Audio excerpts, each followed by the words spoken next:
tuambiane ukweli. These roads were begun in President Uhuru's time, isn't it?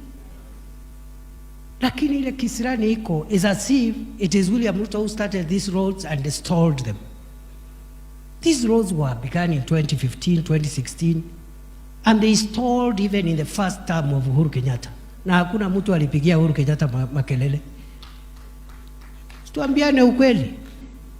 Some of them, like zile kule Tharaka Nithi, I'm the one, when I was Senate Majority Leader, who launched most of them. The others, President Uhuru came himself with his deputy.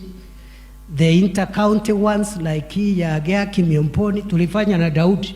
Tulitumwa na Uhuru Kenyatta, tukafanya na Daudi. Ile ya kuteremukia hapo kushikanisha Tharaka na sehemu hii ya Imenti North.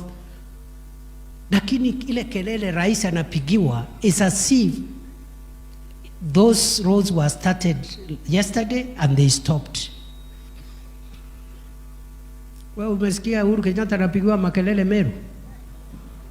Kwa nini? He was president for 10 years. Yeah. The second time hata hakukanyanga Meru. But we still our leader, there is no problem. We are not blaming him. But why are you blaming President Ruto?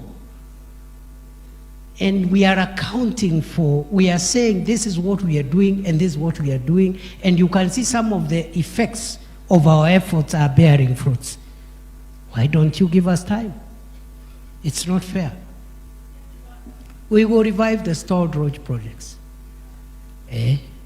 Na hiyo ni kazi yangu.